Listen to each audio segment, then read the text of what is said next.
तो हमने पिछली वीडियोस में आपके पास बेसिकली सारी की सारी थ्योरी कवर कर दी थी।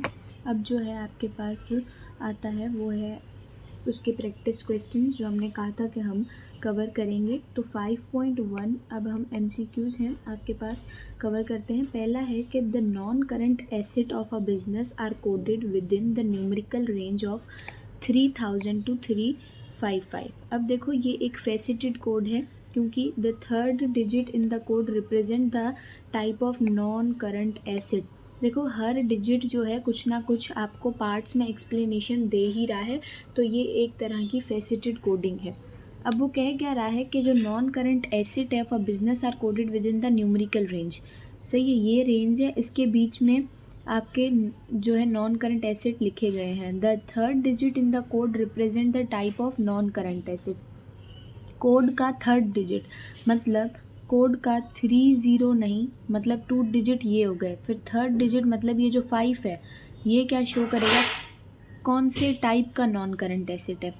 और द फाइनल डिजिट मतलब जो लास्ट डिजिट होगा ये 5, ये क्या शो करेगा आपके पास, ये शो करेगा in the code represent the department of organisation. किसका मतलब किस डिपार्टमेंट का ये नॉन करंट एसेट है।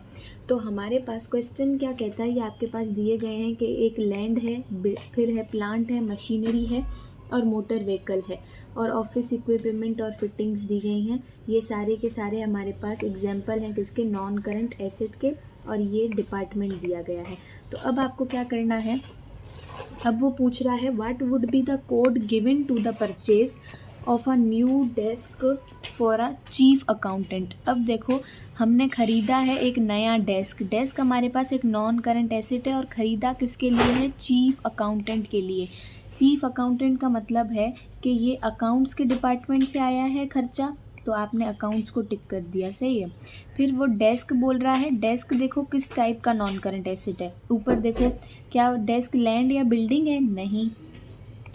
क्या आपके पास प्लांट या मशीनरी है, डेस्क नहीं, कोई भी मशीनरी नहीं है।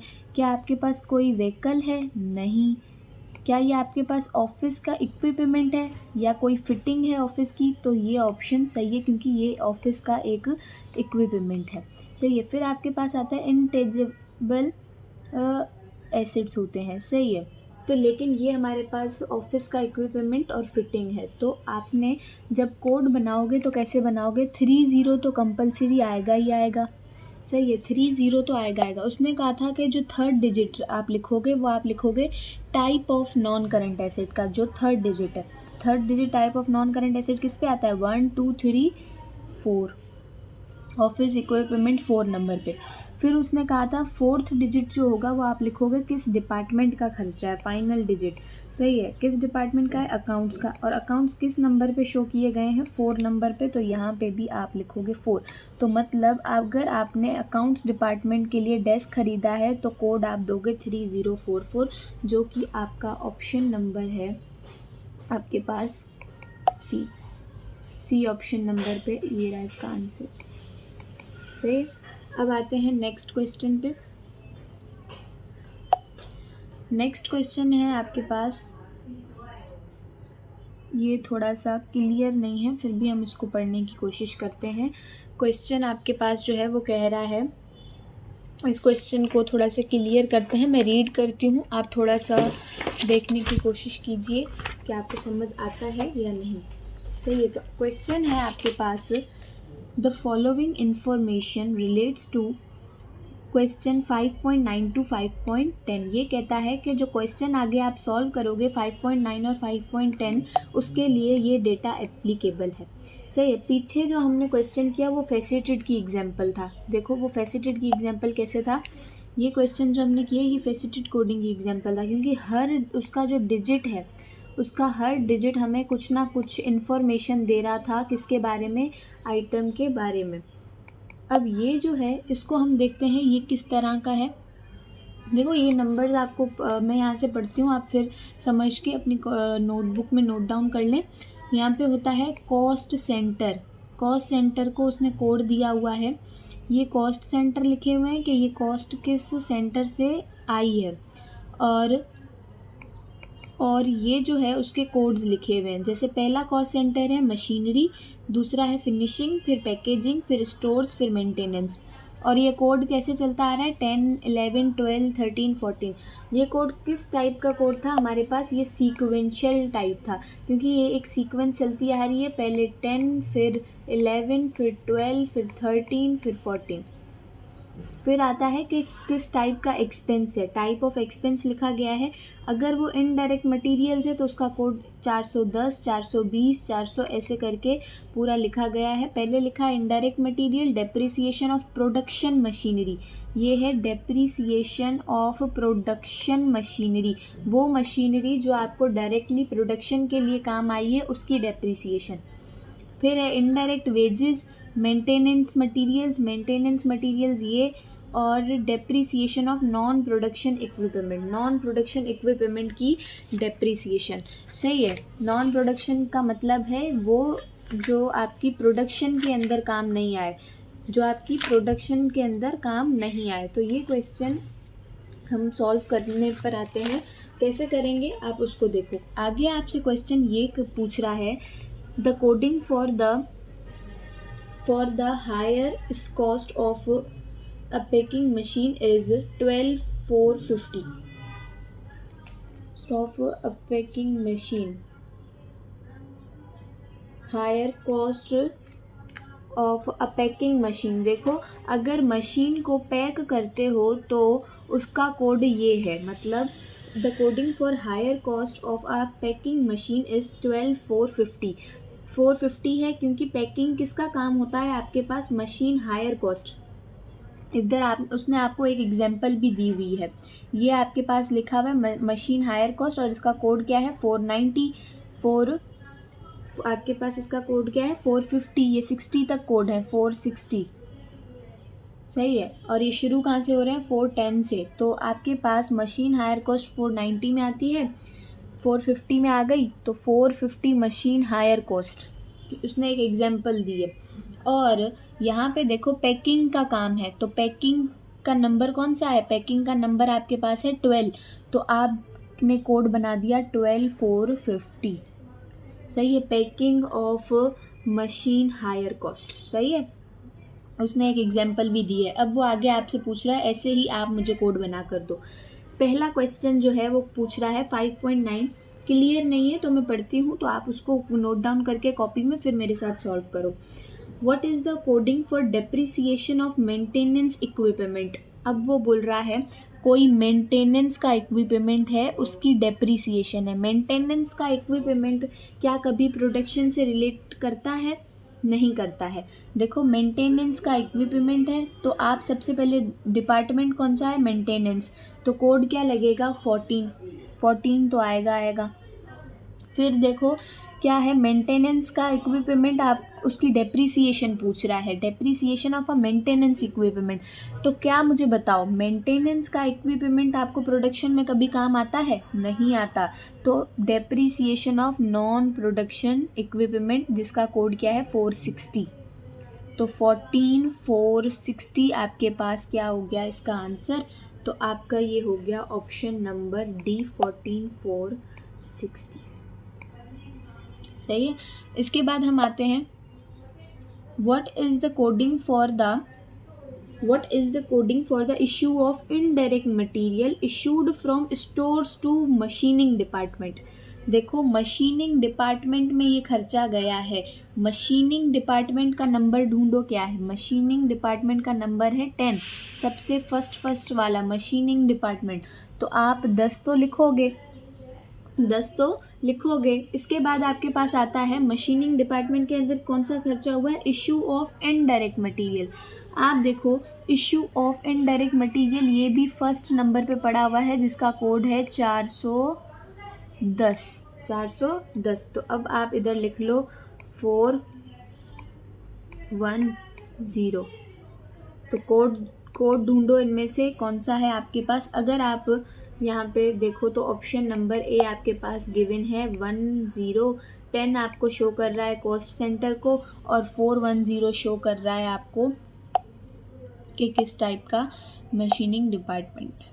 अगर आप देखो इसको हमने सीक्वेंशियल इसलिए कहा था क्योंकि कोड्स हमने एक सीक्वेंस में दिए हैं, लेकिन उस कोड का हर एक पार्ट हमें कुछ ना कुछ इन्फॉर्मेशन दे रहा है, तो हम इसको फेसेटेड भी कह सकते हैं। लेकिन यहाँ पे अगर आप गौर करोगे तो कोड एक सीक्वेंस में है, तो कोड सीक्वेंशियल है, लेकिन जो आप कोड्स देते हो वो किस तरह से हैं, फेसेटेड फॉर्म में है। अब आपके पास ये क्वेश्चन क्लियर है। A company uses following coding system, company का कोडिंग सिस्टम है वो कुछ इस तरह का है। कंपनी कोडिंग सिस्टम यूज़ करती है वो कुछ इस तरह का है कि वो 62 आगे 4 ज़ीरोज़ कंपलसरी है, 62 शो करता है सैलरीज़ को और 63 पोस्टेज को, 64 स्टेशनरी को। Which type of coding system is this? अगर आप गौर करो तो 62, 63, 64 एक न्यूमेरिकल ऑर्डर है, तो ये एक तरह का सीक्वेंशियल है, सीक्वेंस में चलता आ रहा है। तो क्वेश्चन नंबर 514 भी आपको क्लियर होना चाहिए। फिर उसके बाद है the following information relates to, question number 5.12 और 5.13 से रिलेट करता है। तो क्वेश्चन की डेटा आपको गिवन है, इस डेटा को सबसे पहले आप अपनी कॉपी पे लिखो, फिर हम सॉल्व करते हैं क्वेश्चन नंबर जो आपके पास 5.1 और 5.3 है। देखो सॉल्व करने के लिए सबसे पहले आपको डेटा को समझना ज़रूरी है। समझो क्वेश्चन नंबर 5.13 कहता क्या है। 5.13 क्वेश्चन नंबर 12 कहता क्या है, आपको वो भी समझना ज़रूरी है। डेटा को समझो। फर्स्ट 2 डिजिट्स आपके कोड के जो पहले 2 डिजिट्स हैं, फर्स्ट 2 डिजिट्स वो क्या रिप्रेजेंट करेंगे कि कॉस्ट सेंटर, सही है। 01 का मतलब है कि वो कॉस्ट सेंटर होगा, सही है। 01 का मतलब कि वो कोई कॉस्ट सेंटर होगा। 202 आ गया तो मतलब प्रॉफिट सेंटर होगा। और अगर डोफार्म का प्रॉफिट सेंटर है तो उसका कोड होगा 10, अगर न्यूटले का प्रॉफिट सेंटर है तो उसका 10, जेनसन का प्रॉफिट सेंटर है तो उसका कोड है 12।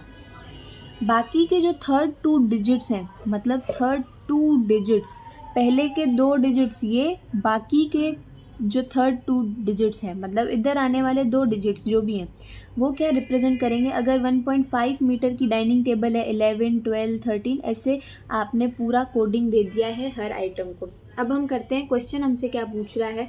क्वेश्चन कह रहा है आपको कि which of the following codes should be used for dining chairs sold from Dofarm. Dofarm से मतलब सोल्ड फ्रॉम, डोफार्म ने बेची हैं। और सेल्स आपका किस में आता है, सेल्स आपका कॉस्ट सेंटर है, प्रॉफिट सेंटर है, सेल्स आपका प्रॉफिट सेंटर है। अगर आप गौर करो कि सेल्स आपका क्या है, तो सेल्स आपका प्रॉफिट सेंटर है, सही है ना। तो पहले 2 डिजिट आते हैं कि कॉस्ट सेंटर है या प्रॉफिट सेंटर है। तो सेल्स आपका प्रॉफिट, सेल्स से आपको प्रॉफिट होता है ना, तो प्रॉफिट सेंटर में आता है। प्रॉफिट सेंटर का कोड कौन सा है, किसका, डोफार्म का प्रॉफिट सेंटर है।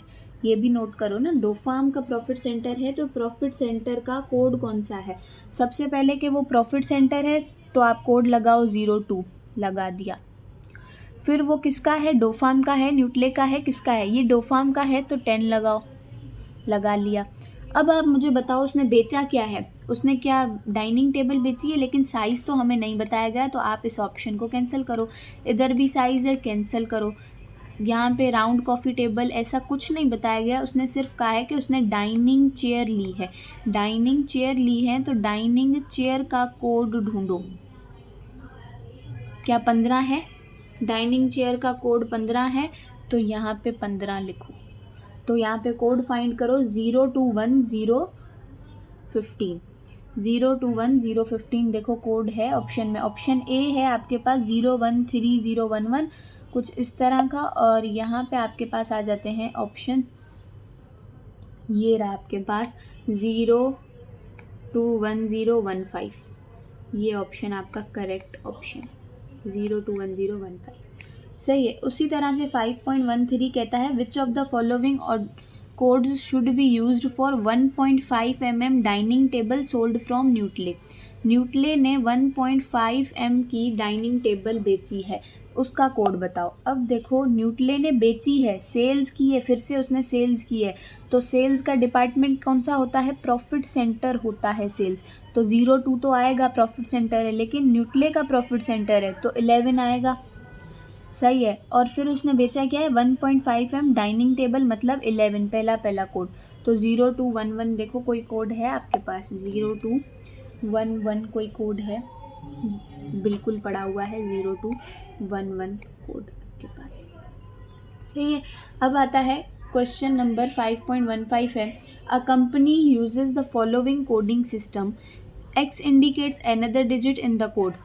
सही है।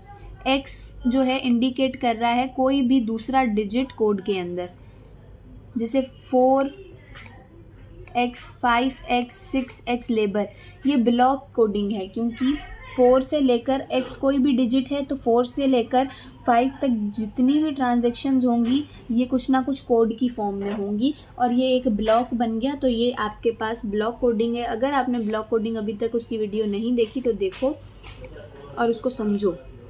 ये आपके पास है ब्लॉक कोडिंग। फिर आपके पास आ जाता है, a company uses the following coding system. सही, कंपनी जो है ये फॉलोइंग कोडिंग सिस्टम यूज़ करती है, जिसमें आप 3 को रिप्रेजेंट करते हो वुड से, फिर 3, 2 को आप रिप्रेजेंट करते हो हार्ड वुड से। ये एग्जाम्पल मैंने आपको किस लेक्चर में दी थी? ये एग्जाम्पल मैंने आपको हायरार्कल में दी थी, उस लेक्चर को जाकर देखो। ये चीज़ एक हायरार्की में चलती आ रही है, मतलब 3 हर किसी में आ रहा है, ये देखो। सही है। और का हार्डवुड है। सही है। ये एग्जाम्पल मैंने आपको दी थी, उस एग्जाम्पल को फिर से नोट करना। फिर आपके पास क्वेश्चन आता है, यॉन्स अकाउंटिंग सिस्टम यूजेस कोड्स। यॉन्स का कोई अकाउंटिंग सिस्टम है जो कोड्स यूज़ करता है to organise and provide information about items. सही है। Which of the following answers is considered best practice for coding items in Yon's accounting system। देखो कौन सा सिस्टम उसको कोडिंग के लिए यूज़ करना चाहिए जो बहुत ही अफेक्टिव हो। पहला ऑप्शन है, codes should be randomly assign to items, कि वो कोई भी कोड दे दे, लेकिन ऐसा तो हमने कोई पढ़ा ही नहीं है टाइप, हमने तो सीक्वेंशियल पढ़ा, फेसेटेड पढ़ा। ऐसे अगर वो रैंडमली कोई ना कोई नाम दे देगा तो वो तो हमने कोई ऐसा टाइप पढ़ा ही नहीं है जिसके अंदर कोड्स को रैंडमली नाम दे दे। तो अगर आपके पास थ्योरी के क्वेश्चंस आते हैं तो पहली जो चीज़ आप करो, जो ऑप्शन आपको सही नहीं लगता उस पर क्रॉस मार दो। Each unique code should apply to a single item. सही है। ये बात अभी भी सही लग रही है, ये हमने पढ़ी थी, हर आइटम का खुद का एक अपना कोड होना चाहिए। तो ये बात आप हमें जो है बेसिकली सही लग रही है, तो इस पर आपने टिक मार देना है। फिर है, any user of the accounting system should be able to change the codes of items. नहीं, जैसे कि कोई आपके पास आता है कि एम्प्लॉय से आप शो करते हो ई को, आज से आप एम्प्लॉय से नहीं यूज़ करोगे, एस से करोगे, तो ये आप ऐसे नहीं कर सकते, क्योंकि कोड का कंसिस्टेंट होना ज़रूरी है। ये भी आपको मैंने पढ़ा दिया था, 5 चीज़ें जो कोड के लिए ज़रूरी हैं वो मैंने आप लोग को समझाई थी। Codes should hide the nature of item they are assign to. क्या कोड कभी आइटम की नेचर को छुपाएगा कि वो किस तरह का है? नहीं। फेसेटेड कोड देखो, फेसेटेड कोड हमें सब कुछ बता देता है, न्यूमेरिक कोड भी सब कुछ बता देता है, हायरार्कल भी बता देता है। सीक्वेंशियल कोड का कोई आइटम से रिलेशन नहीं होता, इस वजह से हम सीक्वेंशियल आजकल मोस्टली कम यूज़ करते हैं।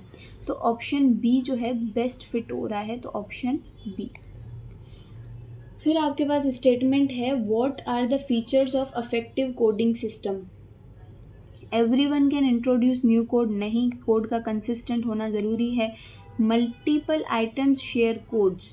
कभी ये हुआ है कि एक ही आइटम के 2 कोड्स जो है दो आइटम्स को आप दे दो? कभी ये हुआ है? नहीं। यूनिक होना चाहिए, कोड का यूनिक होना ज़रूरी है। Codes reflect the substance of assigned item. ये बिल्कुल सही बात की है।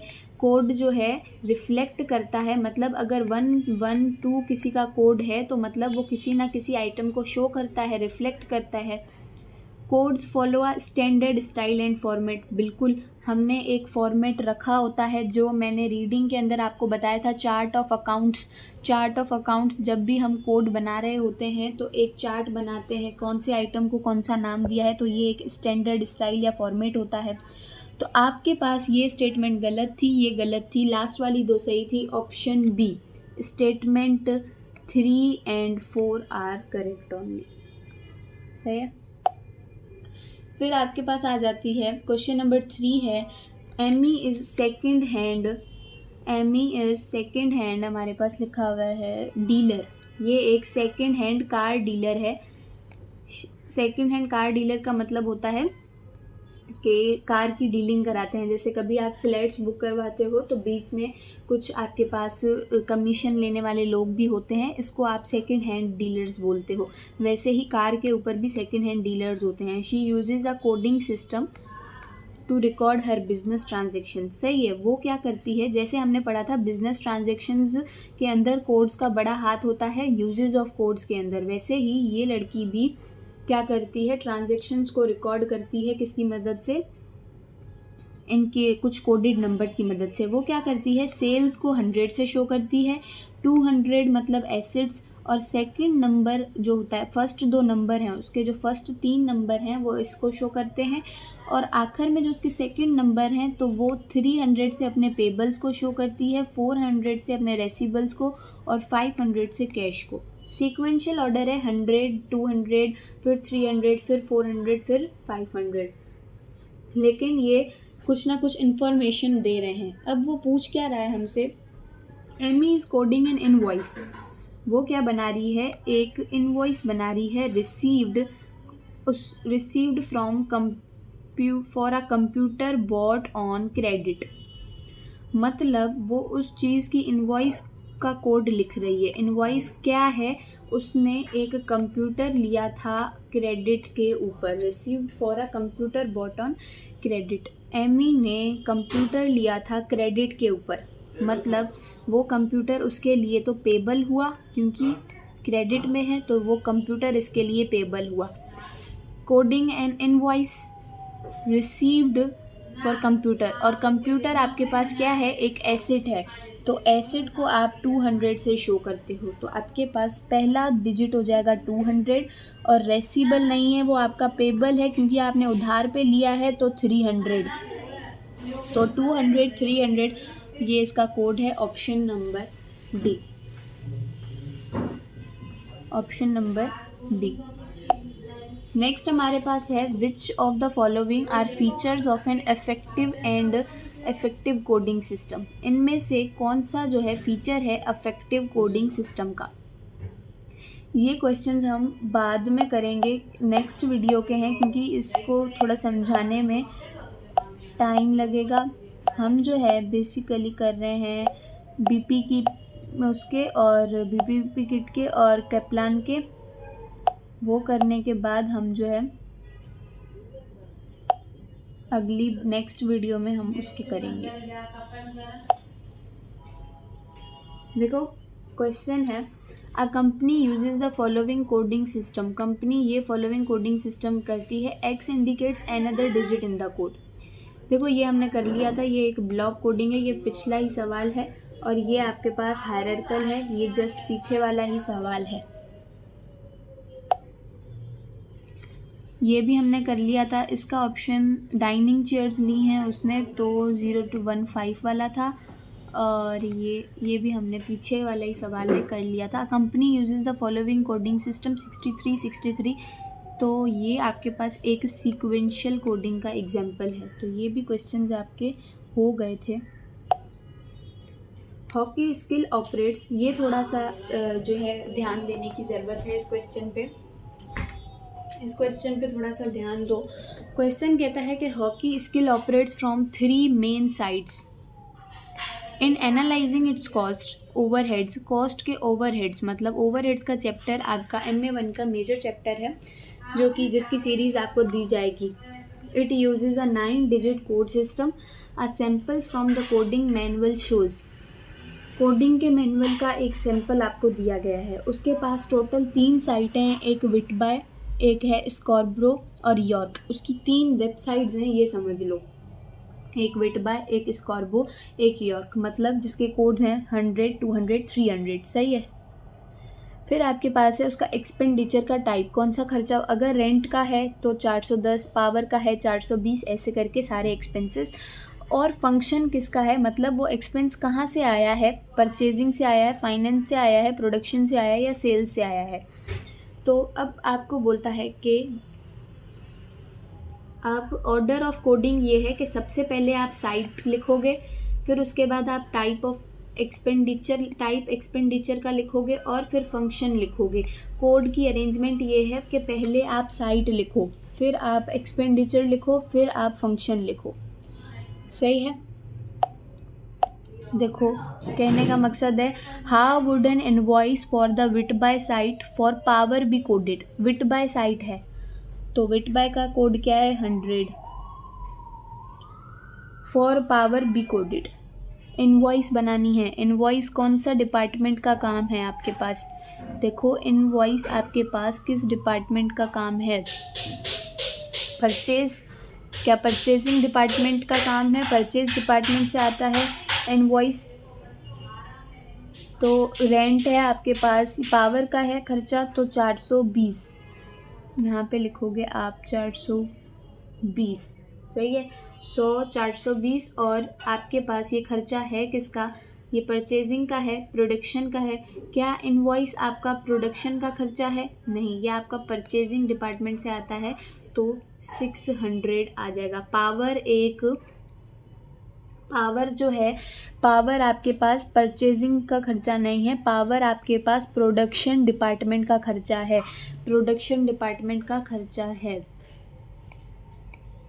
पावर आपके पास प्रोडक्शन डिपार्टमेंट का खर्चा पता है कैसे है, देखो पावर आपके पास प्रोडक्शन डिपार्टमेंट का खर्चा इसलिए है क्योंकि जब भी आप प्रोडक्शन करते हो उसके लिए आपको इलेक्ट्रिसिटी तो चाहिए, तो अल्टीमेटली ये प्रोडक्शन डिपार्टमेंट का ओवरहेड्स है। तो ओवरहेड किसका है, इसका। तो आपका करेक्ट ऑप्शन हो जाएगा बी, क्योंकि इसका कोड है 620। तो 100 420 620, 100 420 620 प्रोडक्शन डिपार्टमेंट का खर्चा है पावर। ये बात आपको याद रखनी है, स्टार लगा लो कि जो पावर है, पावर आपके पास प्रोडक्शन डिपार्टमेंट का खर्चा है। सही है। फिर आपके पास क्वेश्चन नंबर 37 कहता है in accounting system data is usually organised using codes. सही बात कह रहा है कि कोड्स के जरिए कोड करते हैं। Which of the following statements codes are incorrect. Incorrect statement का पूछ रहा है। Using codes help to improve the speed and accuracy of data processing. ये बात उसने सही कही है, एक्यूरेसी और डेटा प्रोसेसिंग की स्पीड बढ़ जाती है कोड की मदद से। ये भी मैंने आप लोग को पढ़ाया है। Using codes allow more data validation checks to be carried out. सही कह रहा है, डेटा वैलिडेशन चेक्स जो हैं सही से हम कर सकते हैं। A hierarchical code structure makes it easier to find items on a code list since similar items are grouped. ये भी बात इसकी सही है। Codes in accounting reduce the need for accountant to understand the principles of accounting. देखो ये बात इसकी गलत है, तो सही ऑप्शन ये है, क्योंकि इनकरेक्ट स्टेटमेंट यही है इन सब में से। क्यों इनकरेक्ट है, codes in accounting reduce the need for accountants to understand the principle. Codes का प्रिंसिपल्स ऑफ अकाउंटिंग से कुछ लेना देना है, कुछ लेना देना नहीं है। ये कह रहा है जब आप कोड्स करते हो तो आपको प्रिंसिपल ऑफ अकाउंटिंग पढ़ने की ज़रूरत नहीं है। तो हमने ऐसा कोई रिलेशन नहीं पढ़ा प्रिंसिपल ऑफ अकाउंटिंग और कोड्स के बीच में, दोनों ही बहुत अलग अलग चीज़ें हैं। तो ये इनकरेक्ट स्टेटमेंट है। अगर आपको ये स्टेटमेंट भी नहीं समझ आई तो आप देखो ये सब करेक्ट है, ये सब करेक्ट है, तो बची क्या ये, तो ये इनकरेक्ट हुई। A firm uses a unique code to identify each customer. देखो ये बहुत ही इंपॉर्टेंट है, इस चीज़ को समझो कि एक फिल्म है, एक छोटा सा बिजनेस है जो क्या करता है, कस्टमर को उसके कोड्स से पहचानता है। The code consist of first 3 letters of customers name. मतलब कोड के अंदर जो पहले 3 लेटर्स हैं वो उसका नेम होगा, कस्टमर का नेम का निमोनिक होगा, फॉलोड बाय 4 डिजिट। सही है। उसके बाद और 4 डिजिट आएंगे, नेम के बाद और 4 डिजिट आएंगे। Which one of the following appear first when the customer are sorted into descending order. मतलब कौन सा कस्टमर आपको सबसे पहले लिस्ट में नज़र आएगा अगर आपकी लिस्ट डिसेंडिंग ऑर्डर में बनाई जाए। सबसे पहले समझो डिसेंडिंग ऑर्डर क्या होता है। डिसेंडिंग ऑर्डर का मतलब होता है बड़े से आप छोटे की तरफ जाओ, जैसे कि 3 से आप 2 की तरफ जाओ, आप 4 से 1 की तरफ जाओ, आप बड़े से छोटे की तरफ जाओ। वैसे ही अल्फ़ाबेटिकल ऑर्डर है अगर आपके पास ए से लेकर जेड तक, ए से लेकर जेड तक, तो जेड बड़ा होगा ए से, तो आप क्या करोगे, रिवर्स जाओगे जेड से ए तक, मतलब बड़े से छोटे की तरफ जाओगे। तो इसको आप बोलते हो डिसेंडिंग ऑर्डर। होप आपको डिसेंडिंग ऑर्डर छोटी क्लासेस में भी आपने पढ़ा होगा, बड़े से छोटे की तरफ। सही है। अब देखो है क्या, सबसे पहले आप देखो TRO TRO TOP TR, सबसे पहले आप अल्फ़ाबेटिकल ऑर्डर को देखोगे कि डिसेंडिंग में किसका दिया गया है। देखो ABCD पढ़ो, LMNOP आता है ना, ABCDEFGHIJKLMNOP, NOPQRST ऐसे लिख लो ताकि आपको इजी रहे समझने में। सही है। अब आप मुझे बताओ, मुझे छोटे से बड़े की तरफ जाना है? नहीं, मुझे बड़े से छोटे की तरफ जाना है, मतलब मैं Z to A जाऊंगी, मतलब रिवर्स करूंगी। तो सबसे पहले रिवर्स करूंगी तो सबसे पहले कौन सा अल्फ़ाबेट आएगा? T सब में पहले आ गया है, तो मतलब अभी भी कन्फ्यूजन है। उसके बाद ऐसा ऑप्शन ढूंढो जिसमें S आया हो। क्या S है? S किसी में नहीं है, अभी भी हमने देखना है। अब ऐसा ऑप्शन ढूंढो जिसमें R आया हो सबसे पहले, तो मतलब ये दोनों ऑप्शन तो कैंसिल हो गए क्योंकि R इन दोनों में है, फर्स्ट दो में है। अब देखो ऐसा ऑप्शन जिसमें Q हो, Q नहीं है तो अभी भी आप नहीं मालूम कर पा रहे। देखो जिसमें P है, P इन दोनों में था लेकिन R जो है ज़्यादा डिसेंडिंग में है, तो R वो ऑप्शन हम पहले ही क्लियर कर चुके हैं। फिर आता है O। अब आप देखो इनके अंदर O होना चाहिए, O दोनों में ही है, अभी भी आप नहीं फाइंड कर सकते, N दोनों में ही नहीं है, तो दो ऑप्शंस पे आप स्टक हो गए। जब आपने अल्फ़ाबेटिकल ऑर्डर किया और आपको अभी भी दो ऑप्शन मिले, तो अब आप क्या करो, नंबर्स लो। अब आप मुझे बताओ 1214 और 1110 में से बड़ा कौन सा है? इन दोनों नंबर्स में से बड़ा ये नंबर है। तो इसका मतलब है डिसेंडिंग ऑर्डर में अगर आप जाओगे तो सबसे पहले ये कस्टमर लिस्ट में आएगा, ये कस्टमर, ये वाला, मतलब B नंबर वाला कस्टमर आपके पास सबसे पहले आएगा, जो कि आपका करेक्ट ऑप्शन है। सही है। आपके पास अगर अल्फ़ाबेटिकल ऑर्डर से आपको दो ऑप्शन मिले तो आप नंबर्स को कंपैरिजन करो, जो बड़ा होगा, डिसेंडिंग का है उन्होंने, मतलब बड़े से छोटा, तो जो बड़ा था हमने उसको लिया। फिर हमारे पास आता है inventory codes used by an organisation are 8 digit numerical codes. Inventory records are held on computer in real time inventory control system. देखो इसका मतलब है कि कोई ऑर्गेनाइजेशन है, जब उसके पास, जब वो परचेज करता है इन्वेंट्री, तो वो उसी टाइम, रियल टाइम मतलब उसी टाइम में इन्वेंट्री को सिस्टम में 8 डिजिट कोड से कोड कर देता है। Which of the following measure is more likely to prevent error? इसमें से कौन सा मेजर उसको लेना चाहिए कि उसका एरर ना हो? देखो सबसे पहले है एग्जिस्टेंस चेक। क्या वो ये चेक करे कि एंट्री उसके पास है या नहीं? ये कोई लॉजिक ही नहीं बनता। उसने पूछा है कि इनमें से कौन सा मेजर वो ले, इनमें से कौन सा मेजर वो ले कि उनको एरर ना हो, इनमें से कौन सा मेजर वो ले के उनको एरर ना हो। तो सोचने की बात है, कुछ ऐसा मेजर लो जो लॉजिकल भी तो हो। आप चेक करोगे कि एंट्री एग्जिस्ट करती है या नहीं, उसने बोला ही नहीं है कि ये चेक करो, तो ये ऑप्शन नहीं हो सकता। Dual input of the entry code, मतलब आप क्या करो, कोड को ड्वेल मतलब दो टाइम, दो दफ़ा आप एंटर करो, कंप्यूटर में 2 बार फीड करो। फिर फ़ायदा क्या? आप कोड तो टाइम सेव के लिए लेते हो, 2 बार एंटर करने से एरर नहीं होगा, नहीं। इसके बाद है आप वेरिफिकेशन चेक करो, मतलब आप लिस्ट बनाओ फिर उसको बैठ कर चेक करो। ये आजकल जो है इतना एम्पावर्ड नहीं है। आप एक, अगर जैसे कि हमने सीक्वेंशियल कोड के अंदर पढ़ा था कि उसके अंदर कोई भी कोड की है गलती होगी तो हम पहचान नहीं सकेंगे, क्योंकि कोड का रिलेशन आइटम के साथ नहीं होता, कोड का आइटम के साथ डायरेक्टली रिलेशन नहीं होता, तो वेरिफिकेशन करने से भी एरर का पता नहीं चलेगा। चेक डिजिट चेक, देखो इस वर्ड को याद रख लो कि एरर को चेक डिजिट चेक।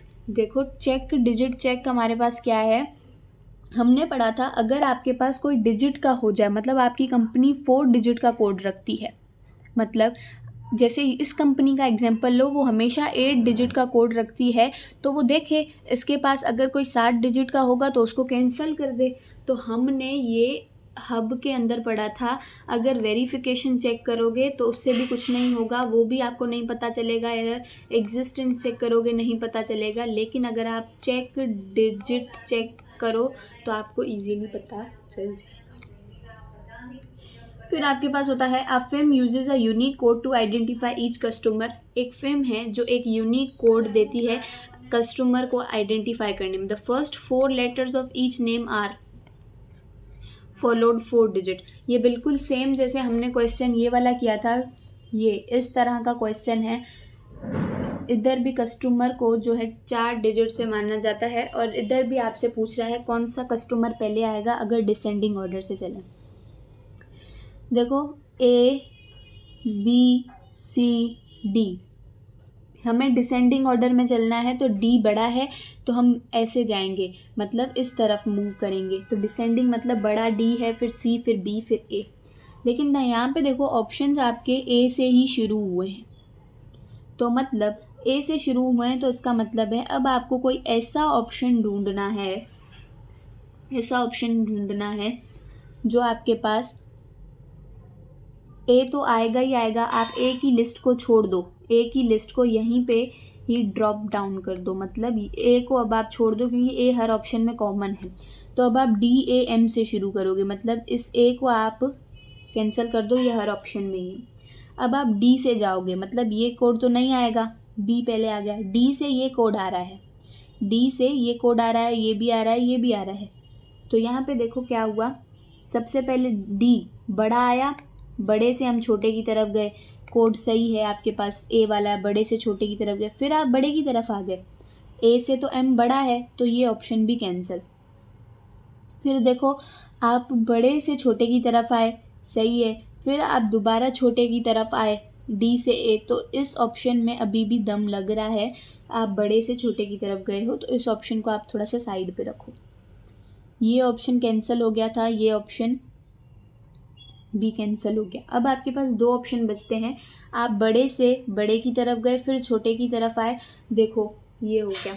तो अब देखो, जब मैंने बोला था जब भी आप 2 ऑप्शन में स्टक हो जाओ कि कौन सा ऑप्शन सही है कौन सा गलत है, आप स्टक किन ऑप्शंस के बीच में हो, आप इन 2 ऑप्शंस के बीच में स्टक हो, दोनों की ऑर्डर बिल्कुल सही है। तो अब देखो आप क्या करोगे, अब आप कोड को जो है वो लोगे, ये 99 है, ये 100 है, मुझे बताओ 100 और 99 में से बड़ा कौन सा है? ऑब्वियसली 100 है, तो ऑप्शन नंबर सी इसका करेक्ट आंसर है, ऑप्शन नंबर सी इसका करेक्ट आंसर है। जब भी फंसो तो ये स्ट्रेटजी करो। फिर आपके पास आता है what name is given to a coding system in which the codes allocated to items include digits which relate to feature of the item. देखो हर डिजिट कुछ ना कुछ फीचर बताता है आइटम का, तो ये आपके पास फेसिटेड कोडिंग होती है। फिर है an organisation uses the following coding system, सही है, 1 पे प्रिपरेशन, 2 पे प्रोडक्शन, इंस्पेक्शन, ये which type of coding system is this. देखो ये आपके पास एक फेसिटेड का टाइप है, क्योंकि हर पार्ट कुछ ना कुछ इन्फॉर्मेशन ही दे रहा है, ये आपके पास फेसिटेड की एग्जांपल है। देखो ये सीक्वेंशियल, आप बोलोगे कि 1 आया, फिर 2 आया, फिर 3 आया, फिर ए आया, फिर बी आया, फिर सी आएगा, ये सीक्वेंशियल भी तो हो सकता है। देखो सीक्वेंशियल हो सकता था अगर वो सिर्फ और सिर्फ रिप्रेजेंट करते, लेकिन उन्होंने एक्टिविटी को, फुल कोड्स को तोड़ा है, मतलब पहले डिजिट्स में तोड़ दिया उन्होंने। जब भी आप पार्ट्स में तोड़ोगे तो वो फेसिटेड का टाइप होगी, ना कि सीक्वेंशियल का।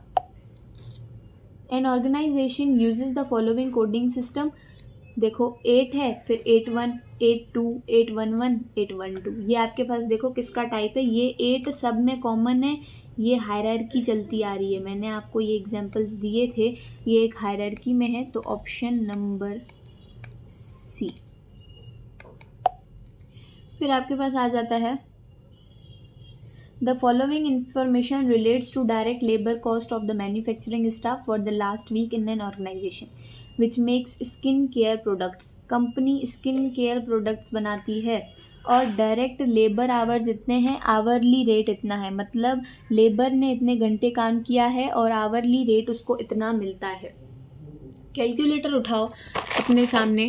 कैलकुलेटर जब आप उठाओगे तो आप जब इसको मल्टीप्लाई करोगे आपस में, इनको आपस में मल्टीप्लाई करो। बेसिकली आपको कैलकुलेटर उठाना है। जब भी आप इनको मल्टीप्लाई करोगे तो आपको आंसर इसका कुछ आपको हंड्रेड्स में मिलेगा, मतलब 1000 पे समथिंग मिलेगा, और इसका आपको आंसर मिलेगा 960। और इसका जब आप टोनर का क्योंकि हम बोलते हैं ना टोटल लेबर आवर वर्क्स, इसने इतने घंटे काम किया है और घंटे का रेट इतना है, तो टोटल उसको चार्जिंग कितनी हुई होगी, तो टोटल चार्जिंग 975 टोनर के लिए चार्ज किया गया है 975। ये मुझे कैसे पता चला, जब आप आवर्स को रेट से मल्टीप्लाई करो आपको टोटल कॉस्ट मिल जाएगी। ये आपका कॉस्ट क्लासिफिकेशन के चैप्टर में टॉपिक है, उसमें देखना। सही है। An extract from the coding system is given below the organisation codes expenditure based on 6 digit code. 6 digit का कोड है उसका। By department followed by product, मतलब डिपार्टमेंट फॉलोड बाय प्रोडक्ट। पहले आप डिपार्टमेंट लिखो फिर उस प्रोडक्ट का कोड लिखो। सबसे पहले आप डिपार्टमेंट लिखो फिर उस प्रोडक्ट का कोड लिखो। तो डिपार्टमेंट की डिस्क्रिप्शन आपको दी गई है कि आपके पास फाइनेंस का डिपार्टमेंट है, सेल्स का डिपार्टमेंट है या एडमिनिस्ट्रेशन का है, जो भी ये डिपार्टमेंट्स हैं, और ये आपके पास प्रोडक्ट के कोड हैं। तो उसने कहा है सबसे पहले डिपार्टमेंट का कोड लिखोगे फिर आप प्रोडक्ट का कोड लिखोगे। ये प्रोडक्ट के कोड हैं, ये डिपार्टमेंट के कोड हैं। सही है। अब कहता है to which code which direct labour charge 975 will be charge, मतलब 975 डायरेक्ट लेबर चार्ज किया गया है। 975 किसके लेबर आवर थे, टोनर के। टोनर के, तो आप देखो टोनर प्रोडक्ट का कोड 32, और ये किसने चार्ज किया, ये फाइनेंस का हिस्सा है, नहीं। क्या ये सेल्स और मार्केटिंग का हिस्सा है, नहीं। क्या ये मैन्युफैक्चरिंग का हिस्सा है, बिल्कुल सही। तो 6750 32, 6750 पहले डिपार्टमेंट फिर प्रोडक्ट 32, 6750 32 ऑप्शन नंबर ए। फिर आपके पास अगला क्वेश्चन है, an organisation identifies customers using a 6 character code. The code consist of first 3 letters of customer surname followed by 3 numbers. देखो ये पीछे हमने एग्जांपल देखा था, जैसे TOR लिखा हुआ था फिर आगे एक कोई भी नंबर था, तो ये मिक्स कोड है क्योंकि ये ना ही सीक्वेंशियल है ना ही कुछ हायरार्किकल, तो भूल ही जाओ। न्यूमोनिक तो भूल ही जाओ, क्योंकि न्यूमोनिक्स तो है उसके सरनेम का, लेकिन आगे जो है नंबर भी है। सीक्वेंशियल तो भूल ही जाओ, नहीं है। बचा क्या, मिक्स्ड। ऑप्शन हो गया मिक्स्ड। अब है a business that makes pens uses the following 3 digit code system. एक बिजनेस है जो पेन्स बनाता है, वो 3 डिजिट कोड सिस्टम यूज़ करता है प्रोडक्ट को आइडेंटिफाई करने के लिए। पहला डिजिट उसका है बाल पॉइंट, रोलर पॉइंट, मार्कर, और दूसरा डिजिट शो करता है ब्लैक है, ब्लू है, रेड है या ग्रीन है। थर्ड डिजिट जो है वो यूज़ करता है फाइन निब है, मीडियम निब है या थिक निब है। देखो उसका हर डिजिट प्रोडक्ट की इंफॉर्मेशन दे रहा है, हर डिजिट प्रोडक्ट की कोई ना कोई इंफॉर्मेशन दे रहा है। तो ये किसका हिस्सा थी, फेसिटेड का। हर डिजिट कुछ ना कुछ इंफॉर्मेशन दे रहा है। What name is given to coding system that include a memory aid. Memory aid within code. Memory aid का मतलब है ऐसा कोड बताओ जिसके अंदर मेमोरी एड हो। एम से न्यूमोनिक, एम से मेमोरी, याद करने के लिए कोई ना कोई ऐसी एडिशन हो। तो मेमोरी एड आपके पास कौन सी थी, न्यूमोनिक कोडिंग थी। मेमोरी एड न्यूमोनिक कोडिंग थी। फिर आपके पास है an extract from coding system is shown. Code character, सही है। देखो कोडिंग सिस्टम है, डिस्क्रिप्शन ये है कि कॉस्ट सेंटर कौन सा है। अगर आपकी ईस्टर्न फैक्ट्री है तो ई से, वेस्टर्न फैक्ट्री है तो डब्ल्यू से, और अगर वो प्रोडक्शन डिपार्टमेंट का एक्सपेंस है तो PR लिखोगे, और अगर वो एडमिनिस्ट्रेशन डिपार्टमेंट का है तो AD लिखोगे। एक्सपेंस की डिटेल है अगर वो टेलीफोन एक्सपेंस है तो टीपी लिखो, अगर वो इंश्योरेंस का एक्सपेंस है तो आईई लिखो। तो what would be the expense code for telephone line of the western factory. Western factory है, सबसे पहले पहला डिजिट जो है वो एक्स, पहला डिजिट एक्स किसका है, वेस्टर्न कंपनी है, तो कोड लिखो डब्ल्यू, डब्ल्यू तो आएगा ही आएगा। फिर आपके पास है टाइप ऑफ एक्सपेंस कौन सा है, वेस्टर्न फैक्ट्री, प्रोडक्शन डिपार्टमेंट है, एडमिनिस्ट्रेशन नहीं है, तो डब्ल्यू, डब्ल्यू आ गया। फिर आपके पास आता है TPAD, फिर आप लिखते हो डिपार्टमेंट या फिर एक्सपेंस, WAD TP। देखो डब्ल्यू आएगा तो आपके पास इन दोनों ऑप्शंस में से ही कोई होगा, इनको आप कैंसिल कर दो। AD administration, WAD administration, TP telephone. तो यहाँ पे देखो क्या होगा, खर्चा किसका है, ये खर्चा आपके पास एडमिनिस्ट्रेशन डिपार्टमेंट का है। एडमिनिस्ट्रेशन डिपार्टमेंट का है या प्रोडक्शन डिपार्टमेंट का है, ये आपके पास एडमिनिस्ट्रेशन, टेलीफोन एडमिनिस्ट्रेशन डिपार्ट, क्या टेलीफोन, वेस्टर्न कंपनी का टेलीफोन कभी आपको प्रोडक्शन डिपार्टमेंट में काम आया है, नहीं, ये एडमिनिस्ट्रेशन डिपार्टमेंट का खर्चा है और ये टेलीफोन एक्सपेंस है, तो आप लिखोगे WTPAD, WTPAD, सही है।